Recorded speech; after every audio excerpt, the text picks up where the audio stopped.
When I was Minister for Education and we were dealing with these cases of, leaders who present subject certificates that are fake and so on, one time in a past election, a leader turned up with a certificate of attending a crusade, which was written in some language from South America.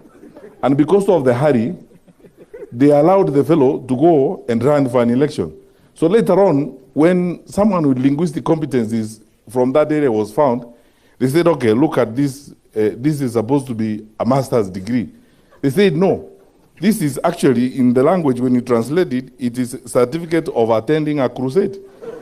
Feared by some, admired by many, and quite rewatched by the entire political class. Today, we dig deep into the life of a man once described as the most powerful cabinet secretary in the history of Kenya. This is the untold story of Dr. Fred Matiangi, the no-nonsense administrator who rose from a small village in Nyamira to becoming the iron pillar of Kenyan governance and a potential force in the future national politics of the history of Kenya. Fred Okengo Matiangi was born in Borabu, Nyamira County. He grew up in a modest, quiet rural environment, the kind that shapes discipline, early and teaches children that nothing in life comes for free. From a young age, Matiangi stood as the serious, focused type, not a loud boy, not a troublemaker, but the one who carried books everywhere. He attended local schools in Nyamira, later joining Kenyatta University, where he pursued a bachelor's degree before moving to one master's degree that he acquired and a doctorate in education. For Matiangi, it wasn't just a ticket, it was a mission. Before he would get into politics, he was an academic, a researcher, a lecturer and a governance consultant. His reputation was built slowly, quietly and without noise. Little did he know that someday in his quietness it would be the same quality that later made the political class both trust him and fear him. Matiangi's transition into high-level government wasn't flashy, it was just earned. His work with international organizations, governance institutions, and research bodies made him one of the most reliable experts in public policy. He was known for being brutally honest and exceptionally rough. This reputation caught the attention of the government, and he was appointed Cabinet Secretary for Information, Communication and Technology. Government, as President Kenyatta tells us all the time, government is about service. The reason why people elect a government is so that they can get services. And our president has made this his focal mantra, that we are here to serve our people, not to humiliate them and frustrate them. The kind of things that we have been seeing going on here, where people come at 7 o'clock in the morning and they do not leave until 5 o'clock, in most days even leave without the documents they are looking for. Immediately, the country noticed something different. He arrived early, expected results, and fired non-performers. And the most importantly, he didn't fear anybody. But ICT was only the beginning. After ICT, Matiangi was moved to the Ministry of Education, a sector that needed discipline, order, and hard rest. Cheating in a national examination had reached crisis levels. Cartels were controlling systems. Parents had lost faith in the fairness of the exams. Then Matiangi arrived. Within 1 year, the entire country felt a shockwave.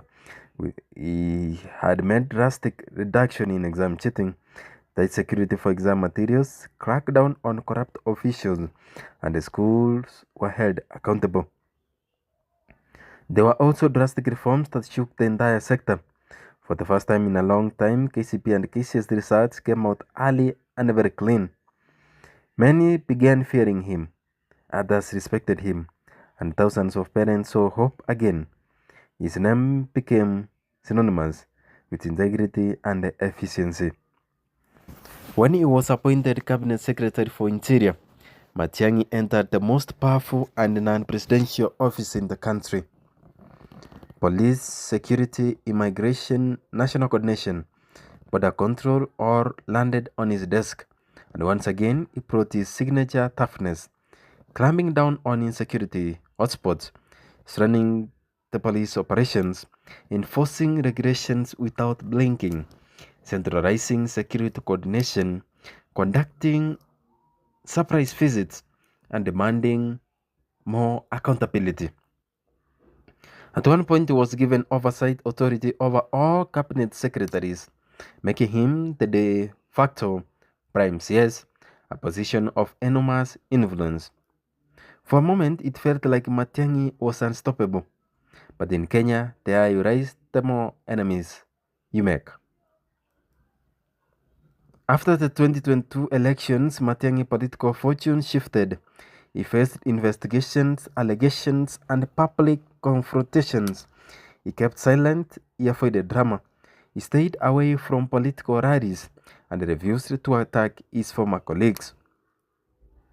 Then came rumors of targeted pressure, stories of planned arrest, reports of surveillance, public debates on whether he had fallen out of favor with the new powers.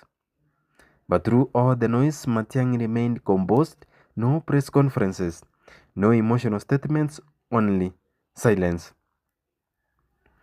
A silence that many analysts say is strategic, a silence that only powerful people maintain, a silence that hints that Matiangi may not be done with national politics. Not yet. Today, Matiangi lives away from the political spotlight. No daily appearances, no loud commentary, just quiet influence.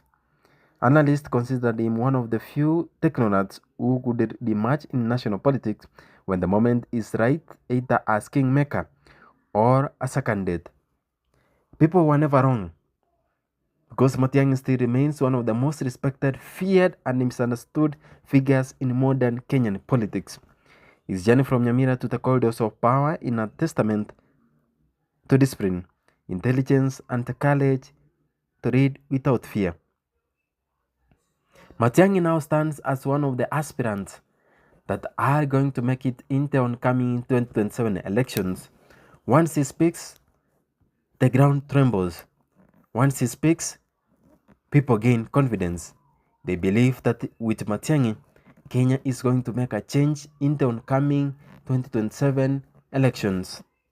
A lot believe that Matiangi is going to make changes. He is going to change the politics of Kenya. He is going to change the governance of the country of Kenya. And Kenya is going to be dropped out of the third world countries.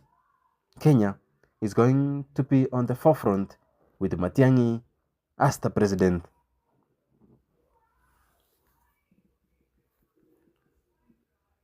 "7 years as a minister. One, to succeed as leaders, we need to master enough courage. One of my favorite books in scripture is the book of Joshua. And 11 times or more, because that's from the version of the Bible that I read, the Lord kept telling Joshua, be courageous, do not be afraid. Surely God himself would not tell a human being not to be afraid if he didn't think you can actually be afraid. Because you can be afraid. 2 weeks ago, and I'm going to share with you practical real experiences. About 2 weeks ago, for the Kenyans in the room, I went to Mombasa. I decided